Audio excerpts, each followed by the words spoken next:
Sunday night, the Pastronaut-led Vikings battle Russell Wilson and the Broncos. Sunday, 7 Eastern on NBC and Peacock. The red-hot Broncos. Sell it a little more, Connor. Come on. The surging Broncos. There you go. You will not want to miss. The Russessance. I don't like Pastronaut. No. It's too weird. I disagree. I think it's awesome. I thought we agreed on Dobby. Yeah, I don't think that one stuck with the general public. We, as a show, agreed on Yes. Dobby. I don't think anyone else is Dobby!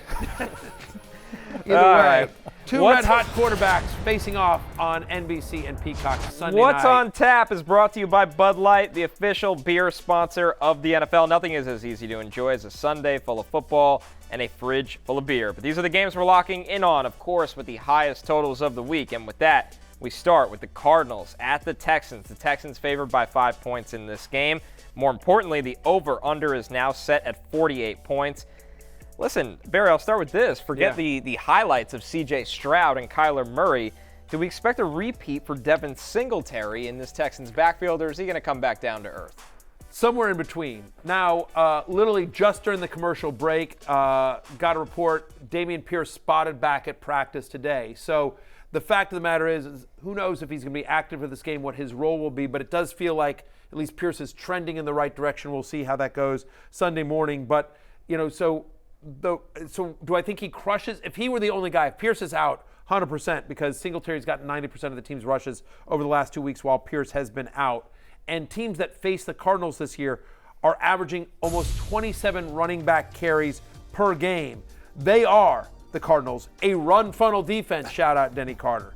They also allow the third most fantasy points to opposing running backs. So it is a great matchup for the Texans running back, whoever that is. My expectation is that Singletary will be the lead here, but certainly if Pierce is active and gets double-digit touches in this game, that would damper the enthusiasm for Singletary. Right now I have him as running back 19. Remember, since week 7, no team in the NFL has allowed more touchdowns to running back than the Arizona Cardinals.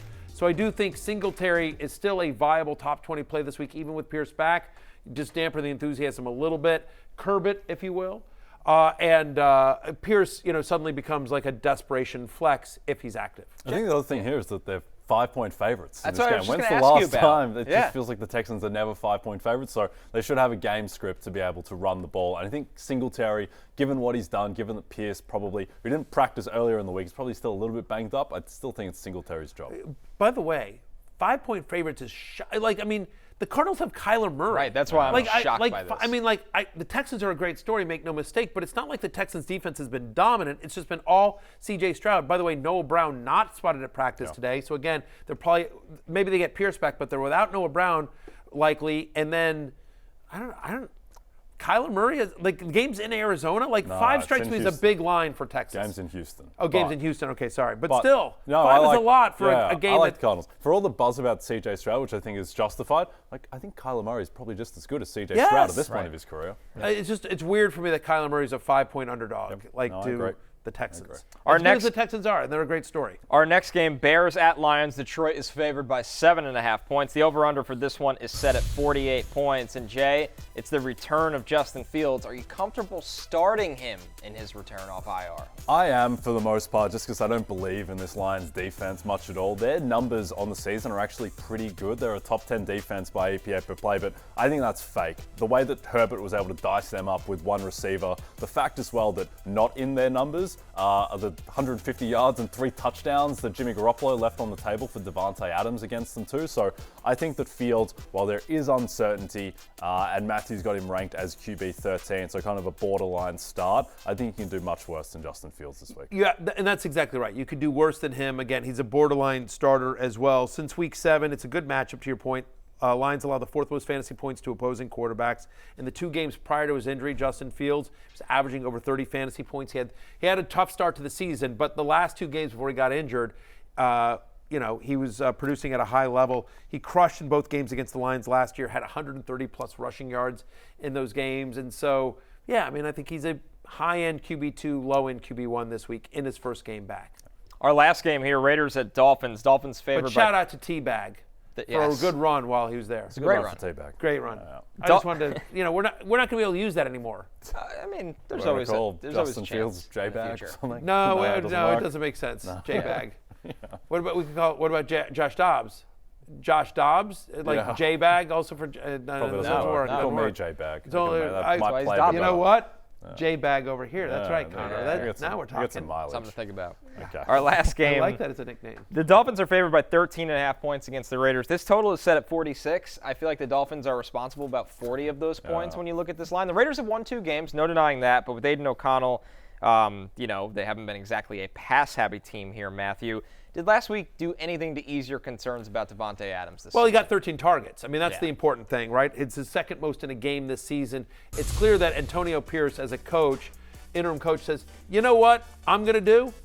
I'm going to get the ball in my best player's hands. He went to the Matthew Berry School of Coaching. Again, last year, girls basketball, I was like, get the ball to Josie, get the ball to Sophia, get the ball in our best girls' hands. And that's what we did, and that's why we won the championship. We went undefeated. Phil Jackson over here. Yeah, well, I got to tell you something. We had our first practice last night, a new group of girls. Got my work cut out for me this year. All right, yeah. Rebuilding? Roll my sleeves. Yeah. It's a rebuilding year. Culture program. Very culture. Josie graduated. We're short this year. Get it back. We're gonna have to be a transition team anyway, and play scrappy defense. And foul a lot. We're gonna have to foul a lot. 2-3 zone. 2-3 zone. We're definitely doing the 3-2-3. Like we spent 20 minutes on that last night. Anyway, but yes, just to your point about Aiden O'Connell, he had a 52% target share. When he's gotten at least 8 targets this year, he's averaging over 19 fantasy points per game in a game in which they should be down. We think the Dolphins, come out and just have a monster game here. So I have Devontae Adams as a top 10 play this week. I think Antonio Pierce and Aiden O'Connell, we're going to get the ball to our best player on offense, and that's Josh Jacobs and Devontae Adams. I'm more nervous about Jacoby Myers here. Yep, I agree. Devontae's clearly the guy. I'm just a little bit worried about how bad Aiden O'Connell might be because he has not looked good in his first 2 games. And yes, they'll be in a throw script, but sometimes to stay in a throw script, you need to get first downs and stay on the field. I'd be a little bit concerned about his ability to do that. But listen, just, junk time still counts. Ask anyone that's got Jamar Chase, right? Sure. Last night, junk time still counts. So I'm starting Adams. If I have him, I'm starting him. He's a top 10 play for me this week. Hey, it's Matthew Berry from NBCSports.com and RotorWorld.com, and I want to thank you so much for watching whatever it is you just watched, or if nothing else, being too lazy to click out of the autoplay after this video started, after whatever it is you actually wanted to watch finished. But now that you're here, I'd like to take a moment here to ask you respectfully now, okay? I'm asking you respectfully to subscribe to the NFL on NBC YouTube channel. You'll get the latest Roto-World fantasy news headlines, all sorts of great shows, including my own Fantasy Football Happy Hour. So go subscribe now. Again, I'm asking respectfully.